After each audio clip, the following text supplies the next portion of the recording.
What's up, it's Cinema Shogun here, and today has been a rather hectic news day for me, so if you haven't already, make sure you hit the subscribe button and you hit that notification bell, because we got a lot of stuff to go over here today.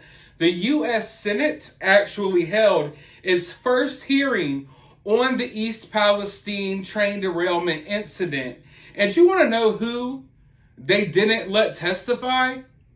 They didn't let people testify that were from the East Palestine community, despite the fact that they were there on Capitol Hill and they could have testified. They could have at least let these people express their concerns. But no, of course that was not the case. Instead, we heard from Alan Shaw, which I think is quickly becoming who I think is quickly becoming public enemy number one in this whole entire situation. But in my opinion, don't get me wrong, I'm not here to defend the guy. I don't know the guy from a can of paint. But often in situations like this, you have the fall guy. You know what I mean? Like, you have the CEO. You may have the face of the company or the head of the company, when in reality, they're not necessarily the ones who are responsible for pulling the strings.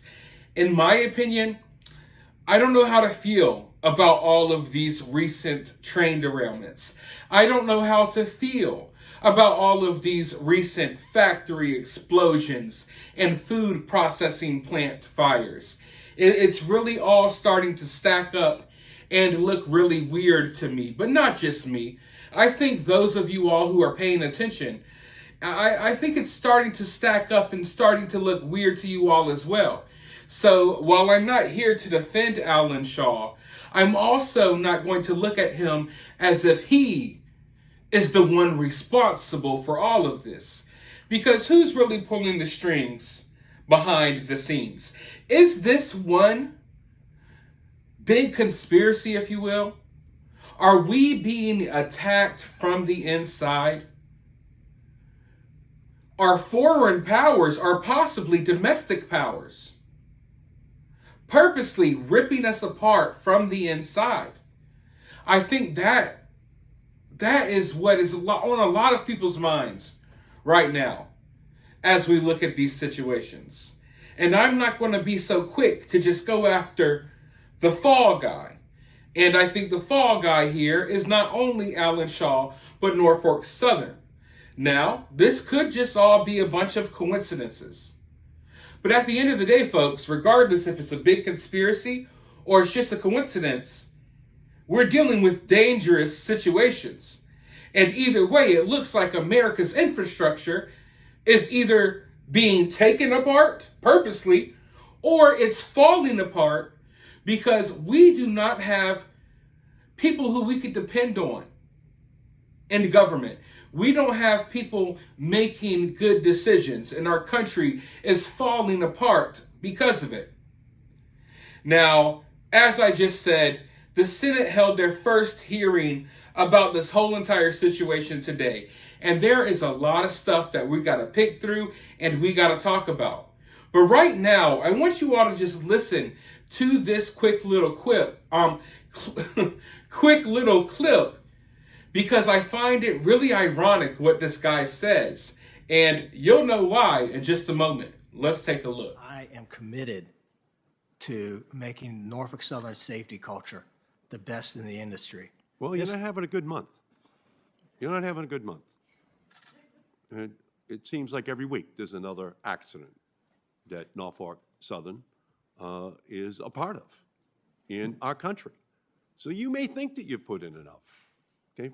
But the facts are saying just the opposite in terms of what is happening. And what I'm hearing from you is just this great confidence that you have in your system. But I'll tell you this, Mr. Shaw. Overconfidence breeds complacency, and complacency breeds disaster. And that disaster has hit East Palestine. So those are some smooth, well-delivered, impactful words. But the reason I said this is ironic. Oh, the irony of it all.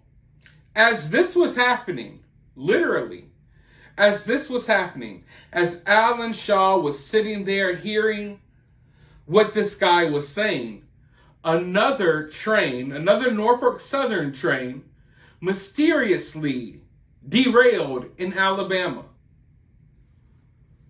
I mean, the irony of it all.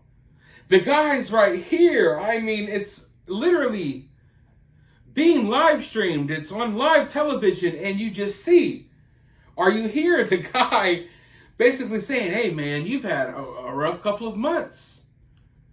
It's been a rough couple of months. It seems like every other day a train's derailing.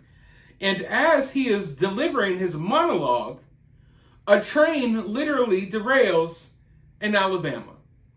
Now, at the time of this recording, I don't know exactly what's going on with that situation yet.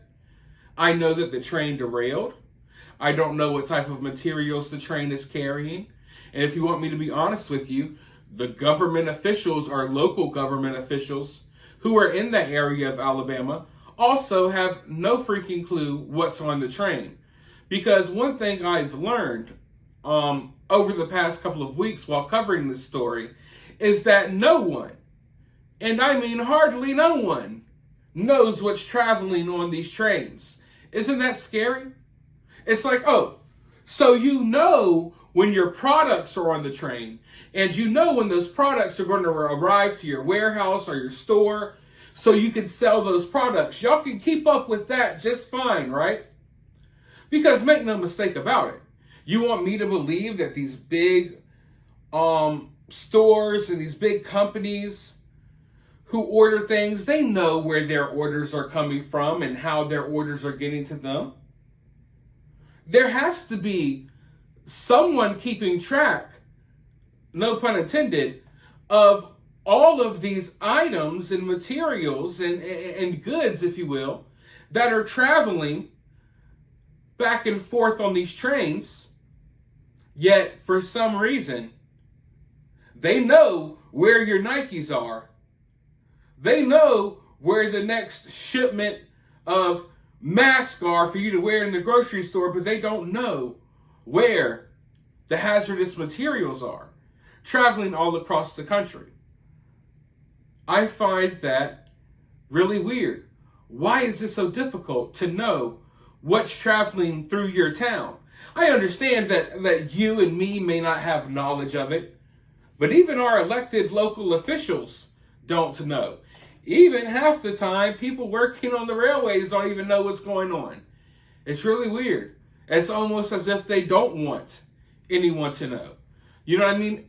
When it comes to something like that and you're dealing with these sensitive materials and there's no one keeping track of what's going where, or it appears that there's no one keeping track, obviously there's someone, the powers that be know what's going on. But what I mean, the lower levels of government and stuff, they don't know. Like your mayor, they don't know what's traveling through your town. Your governor might not even know what's coming through your town. It's really, really messed up. But I think it shows you one thing. And that one thing is that they don't want you to know. Best believe that. If they wanted you to know, it wouldn't be so hard for you to get that information.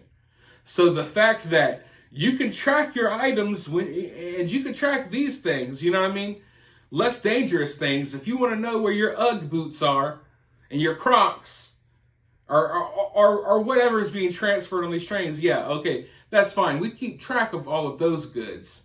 But we don't keep record of what hazardous material is going where. Of course not. You're silly. But yeah, a lot of things happened in this hearing today. There's a lot of things that I have to go over. So I hope you all have hit that subscribe button, and I hope you guys have the notification bell on so you can be notified of all my videos. While you're here though, make sure you hit that thumbs up button, hit that subscribe button, drop a comment down below, and I'll talk to you all in the next video.